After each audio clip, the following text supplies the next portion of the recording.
Imagine hiking in a famous US national park, and someone disappears in seconds. No trace, no sound, just gone. For over 10 years, David Paulides, a former police officer, has investigated these cases. Every disappearance is documented with police reports, even shared on television. The patterns are chilling. People vanish under impossible circumstances, even toddlers. One 2-year-old was found dead on a mountain over 1,500 meters high, somewhere he could never have reached alone. Welcome to the first part of a long series.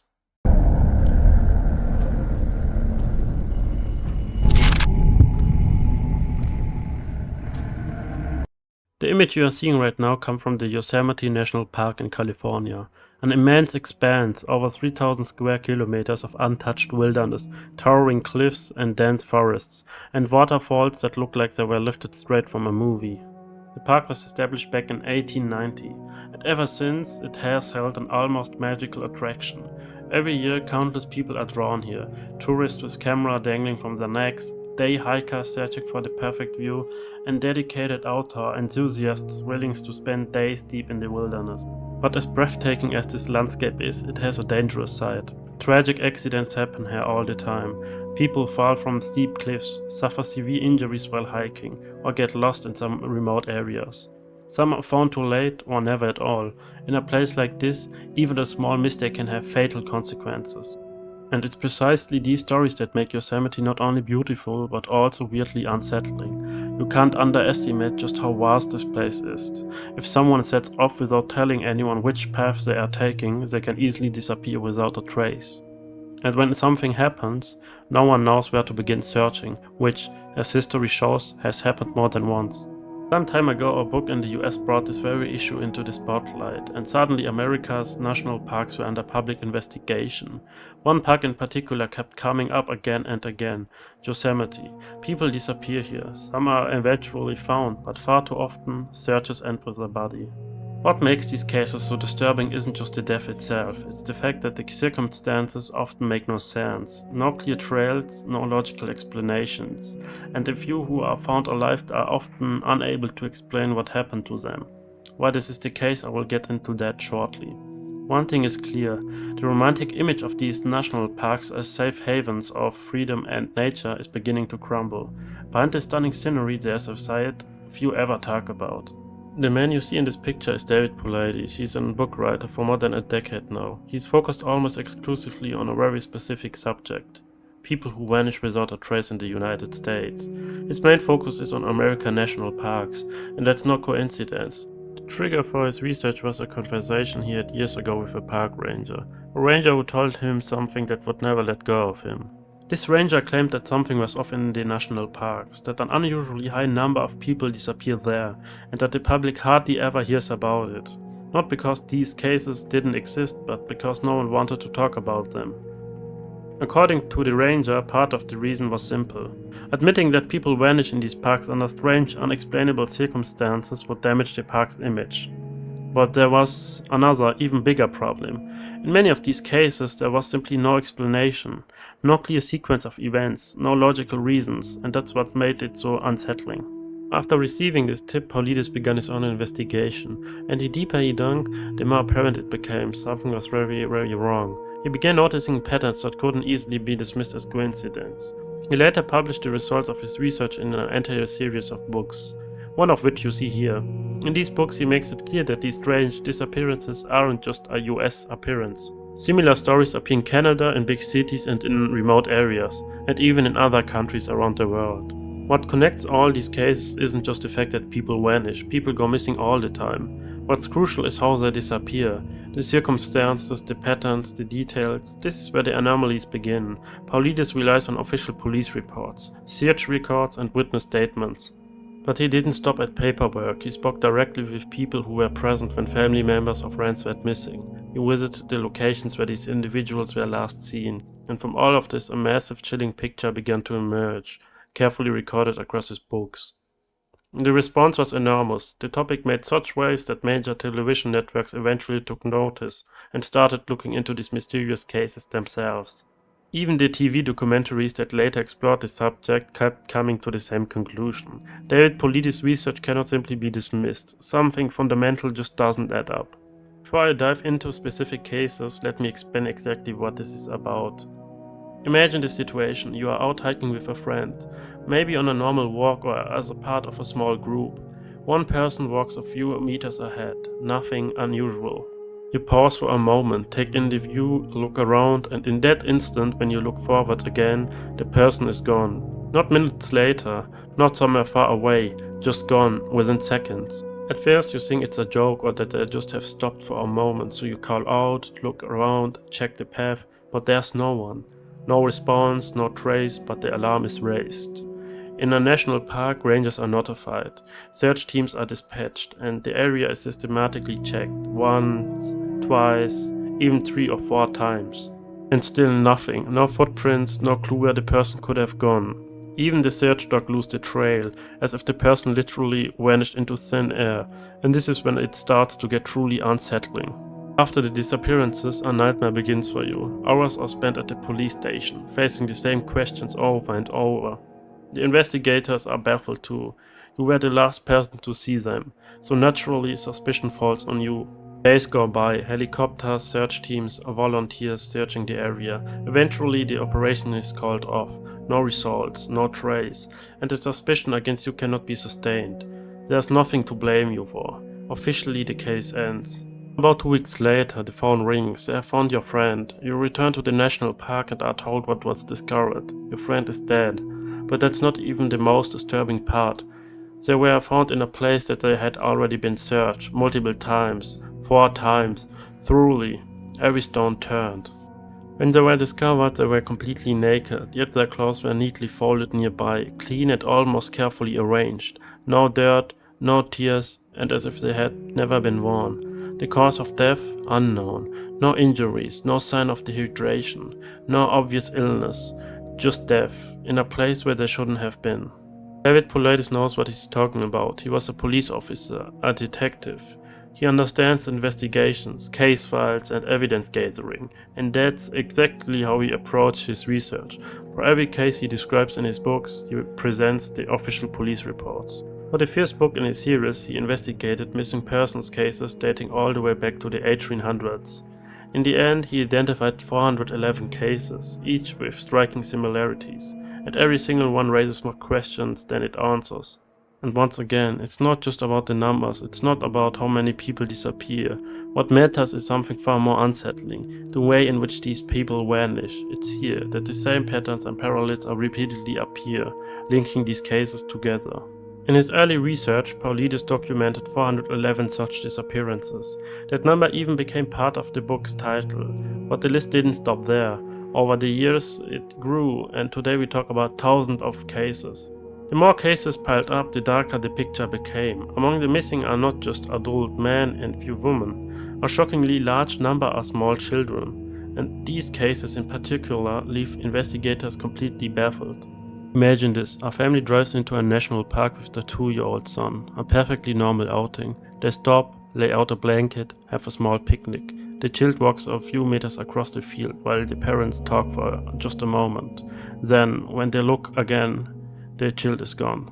Panic sets in. The parents call out, search frantically, nothing. The boy has vanished as if swallowed by earth. The park authorities are notified immediately, and when it comes to a small child, everything is put into motion. Search teams, volunteers, helicopters. Everyone knows. Every minute counts. Rangers deploy, volunteers join. Search teams check the area. Everything that can be mobilized is mobilized. And yet there is no success. Hours pass, then days. The same pattern repeats itself. Even tracking dogs fail to pick up a smell. It's as if the child never existed or was simply erased. A few days later, the boy is eventually found, dead. And even this news is almost unbearable for the parents, but what they learn next makes the situation utterly incomprehensible. At this point, one thing must be made very clear: we are talking about a 2-year-old child, an age when children are just beginning to walk steadily, diapers, wobbly steps, only short distances. They simply aren't capable of much more. The image you see here is just an example, to give you a sense of what that really means. The boy was found by mountain climbers, and not just anywhere. His body was located on a mountain over 5,000 feet high. That's more than 1,500 meters. A mountain you don't just walk up. To reach it, you need climbing equipment, experience, and a preparation. It was up there, at that height, that the child was found.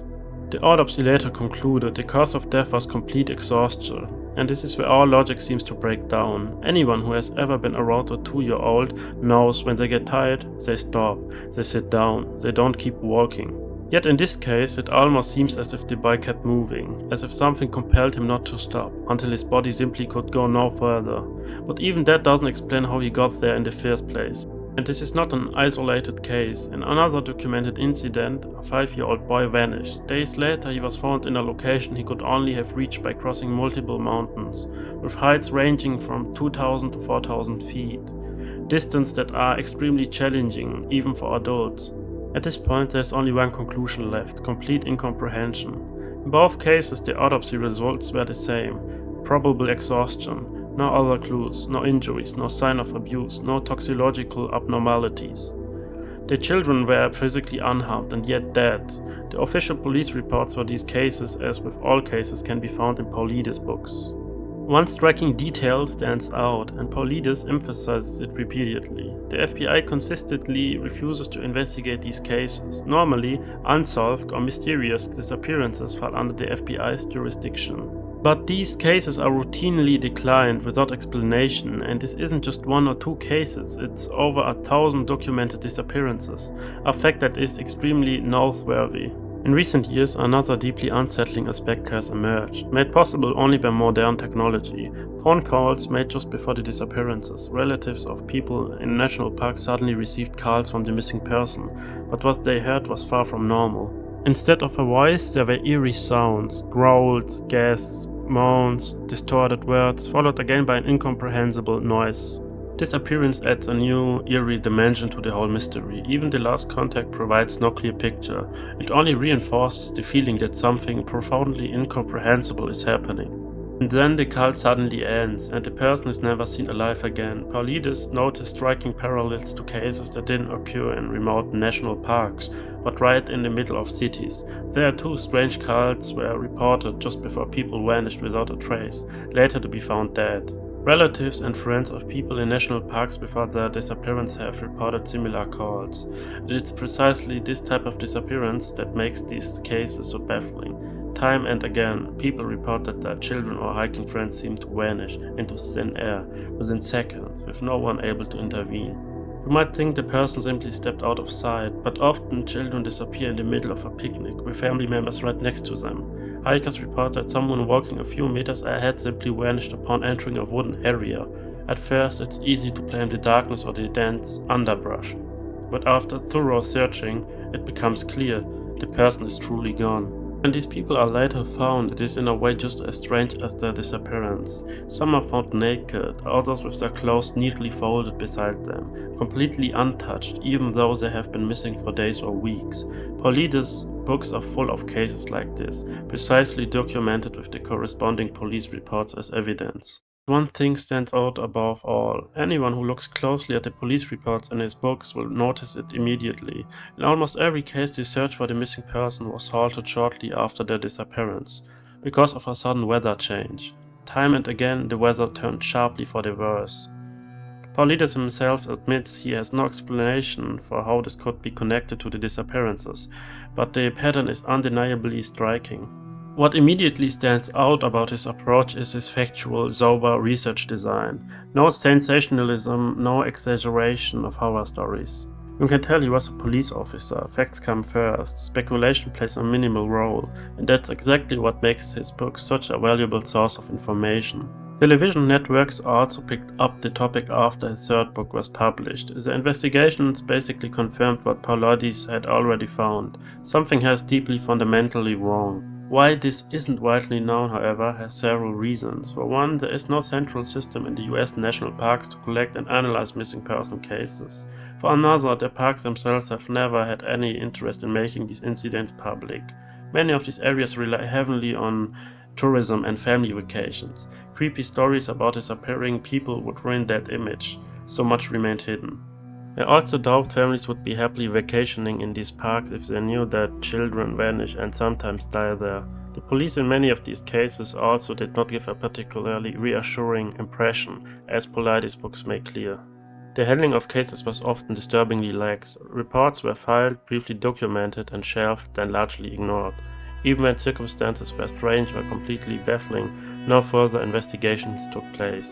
Witnesses were interviewed, reports collected, and then the case was considered closed.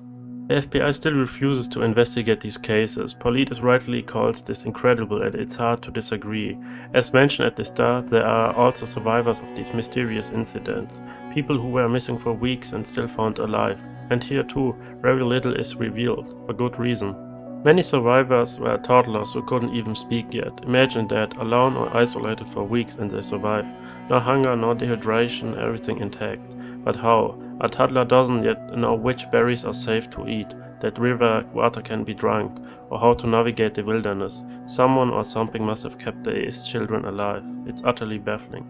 And yet there are documented cases where exactly that happens. Children who couldn't even speak disappear for weeks and reappear completely unharmed. Another mystery in a long list of cases Politis has documented.